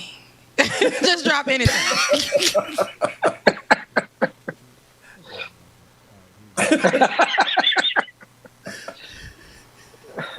Our 245th year as a nation, I've come to report on the state of the nation, the State of the Union. And my report is this: the State of the Union is strong because you, the American people, are strong. We are stronger today We are stronger today than we were a year ago. Now here's the thing the one thing that hasn't gotten a lot of conversation today that I've seen was, did anybody notice what part of the gallery Joe Manchin was sitting? Where was he sitting? No, I didn't even really focus on that. Joe Manchin sat on the left side of the room, in between all of the Republicans. Oh. Now play that out. Oh. Wow. If that video kept going left, you'd see him on the far left side. No, that's the right side there. The far left side of that room. And so, Bone, ain't it though? Yeah, unpack that. Why was that? I'm not saying there's anything wrong with that. I just thought for a State of the Union address, it was a little bit different. Now, maybe that signifies, crossing the aisles and making friends. And Biden was always going across the aisle and shaking hands and making friends with both sides and communicating. But I just thought from a public perspective, that was a little bit difficult. It'd be difficult to explain to the American public why the one dissenter habitually that have kept the president's agenda from moving forward decided at the State of the Union address to sit amongst the other party. And I want to repeat, there's nothing wrong with that. It just optics-wise, it sends a very strong message. And Bone, just so folks will understand about Manchin, as it applies to legislation that could help Black folks, can you give us some insight on what Manchin's position has been? Well, he has, been when you got such a narrow margin, a 50-50 split in the Senate, he basically owns the issue. If you get 49-50, you can't move forward. It fails when it takes a simple majority to move an agenda forward. And so the president's agenda, the Build Back Better, the road construction, education programs, child care, student loans, all of that hinges on that one vote. Now, there was a second Senate Democrat who partnered with him a time or two, but he basically has been the dissenting vote to keep the Democratic agenda from moving forward. And we know what happened during Mm-hmm. Yeah, and I believe on the issue of voter suppression, he's been an obstacle. That's right. Absolutely. And they keep asking for a reason. Why won't you help move this forward? He says it's just not ready. It needs bipartisan support. The agenda is heavily towards alternative fuels and whatever else. And of course, he's from West Virginia, which is a coal state. But you know what? Coal is a thing of the past. And you just got to realize that and get your state moving towards alternative fuels and natural gas and solar and wind power. West Virginia would be ripe for that. It brings jobs. You could displace any job lost in the coal side with new jobs in these other forms of energy production and end up steady state or probably move forward. But that's just not. He's funded by that industry, et cetera. So it's partisan politics. It's so the dollar speaks. And so just to tie it together quickly, because this man, from a Black perspective, has been an obstacle. And it's one of the areas that I'm disappointed in Biden in, is that he did not do anything and everything to protect the voting rights of Black folk. And because this man, Manchin, has been an obstacle, in particular to voting, to the protection of voting rights, along with all the other issues we're talking about. And normally when you get to the State of the Union address, Republicans will sit with the Republicans and Democrats will sit with the Democrats. And if you do intermingle, it's because you have a known fact of even though you carry the party line, you have a reputation of trying to reach across the aisle and help. In the case of Manchin has been an absolute obstacle for us as Black folks particularly.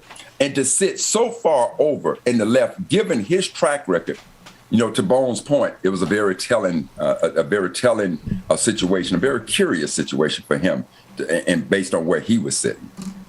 And optics mean everything. I mean, I'm not just talking about sitting on the fringe, on the edge. Right.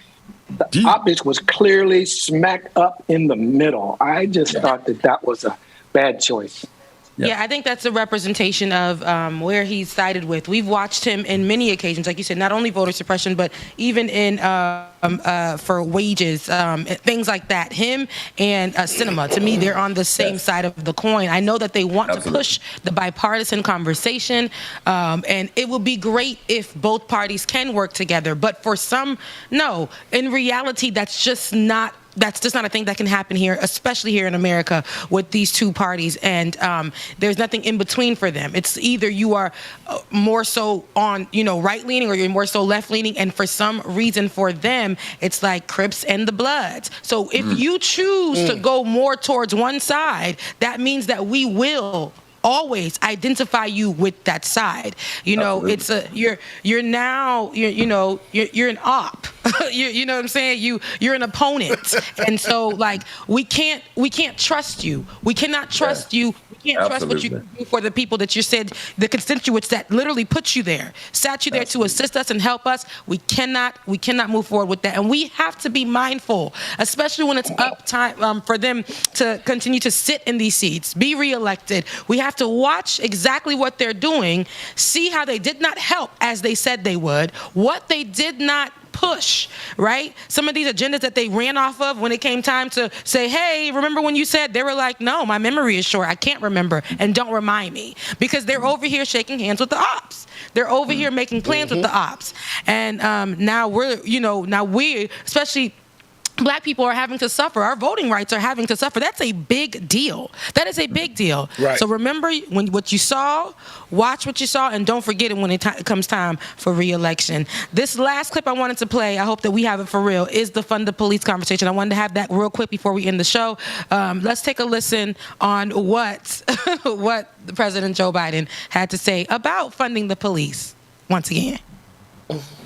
We should all agree the answer is not to defund the police. It's to fund the police. Fund them. Fund them.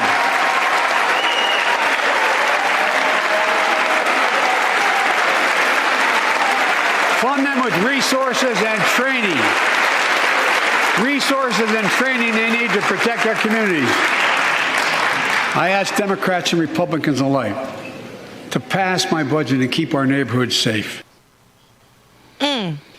Okay. Did you see Manchin over there sitting on the far left? Yeah. I did. In that clip. And if you look at that whole moment, though, when he said the answer is funding the police, I mean, that was those people who were laughing at him, the people who were rolling their eyes at him, Manchin, who was riding the fence like nobody's business, but he's over the fence. He's on the other side now, clearly. Well, all of them stood up. Clearly. Everybody stood up in that moment, because that was a moment for some reason that brought all of those people together. I think what's happening here when he says that, though, it shows me that Joe Biden doesn't understand what people are saying when they say defund the police. That does not mean that we do not want police. That does not mean that we don't want the police buildings to be up. That does not, that doesn't mean that we don't want them on the streets to save our lives when we need them. That doesn't mean that we don't need them there when something's happening and we have to call them. We're gonna call the police when we have to. We understand what they're in place for, but in this nation, do the police understand their place? Tell that. There you go. Who are we just throwing into these positions where they're looking at Black people as target practice? Not only that, they're literally getting funded so much to not do their job. This is the conversation that we're having. What is the training doing? Why is the training such minimal time? And then we're putting them on the scene. And they're not assisting who they're assisting. They're supposed to be put in place to protect and serve. We are not seeing that. We're seeing more slain Black bodies at the hand of police officers. Here is the conversation that we're having. Why, when there is somebody with mental health at the scene, why is police officers coming to the scene and the first thing they're doing is shooting? We're saying to defund them and start funding people to be the first responders who are privy to mental disabilities, and they can come there, have conversations, de-escalate. This is what we're talking about when we say defund the police. When you're saying you're pushing forward to fund the police with millions more dollars, when we can put that money towards health care, when we can put that money towards education, giving teachers more pay, especially these teachers who have been working throughout the pandemic. You understand? I don't want to hear about funding more of the police. So this is where I say it's problematic, and it was frustrating to hear that, because it's like you're telling everyone when you're not sitting with the people to really have the conversation to understand what they say, what they're saying when they're saying defund the police. That is not the narrative. That's not the rhetoric. Go ahead. But Queen, here's the point. First of all, you are so absolutely dead on. But here's the issue. And Captain Barnes, we saw it when the Chief of Naval Operations, Admiral Mullins, showed up at our conference. Admiral Mullins didn't write his speech. 9 times out of more than likely, Biden did not write that speech. So whoever wrote that speech, they're the ones that have that same level of ignorance that you just espoused on. And so, Queen, I got to say, I am hereby nominating you as the speech writer for President Biden on all things black.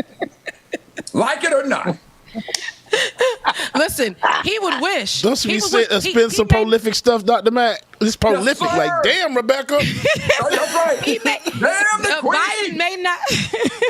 Biden may not have written that speech, but the way that he had that fervor that I was looking for from the beginning of the speech to mid-speech, the way he had that fervor in that moment, let me know that's where he stands on that situation. And he also knew that that would give that bipartisan touch that he's been speaking about too. That would show that if we're going to stand together on something, it's going to be funding the police. That's a slap in the face to everybody.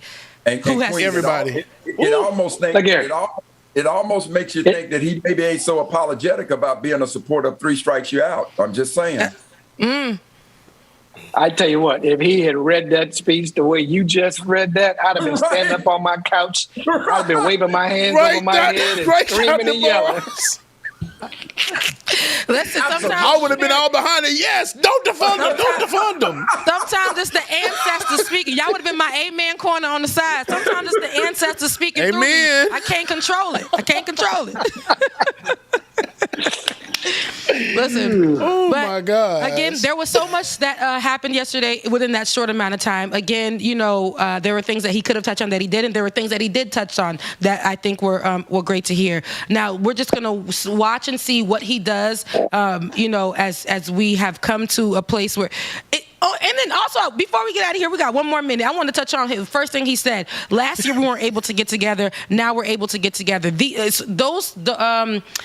Those wording, how they're wording this, is almost like they're saying the pandemic is fully over. We're no longer in a pandemic. We can get together. We can do all these things. They're pushing that narrative as well. I just wanted to point that out. But again, there are a lot of things that he touched on. There are a lot of things that he didn't touch on. We're all going to feel some type of way. I'll say this is my last thing. Whenever there is, the president is speaking, respect is respect. I think that everybody in the world should understand that. Decorum, things like that. Then we can get together and talk at the kitchen table, and we can rip him a new one at the kitchen table, okay? And then, figure out how we're going to meet with him and discuss it face to face. That's what we need to be doing. But we're at the end of the show. Thank you so much, Captain Barnes, for pulling up on us and hanging out with us on Like It or Not.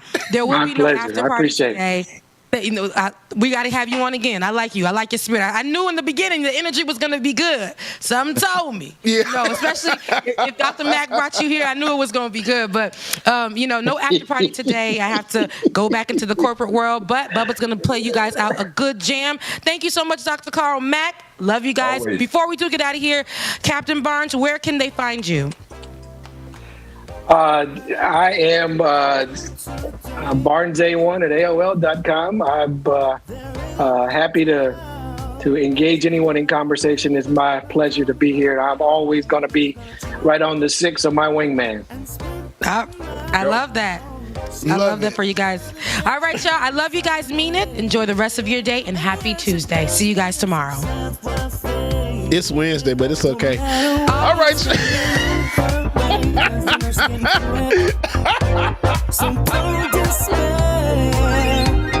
What's this to hold them behind? Go to work, Rebecca. All right, y'all. Thank y'all so much for tuning in again. And shout out to all of our guests this morning. Everybody that came through. Dr. Mack held it down. We appreciate you, Dr. Mack, man. Thank you so much again. Love you, brother. Hey, man, y'all make sure y'all come in tomorrow. You don't want to miss it, y'all. No after show today. Rebecca has to go to work. And I have to go into the damn office. Always feel like she's a queen, but you better not forget it. Upset, but it's okay. Because today is going to be great and amazing. I'm going to make it that way.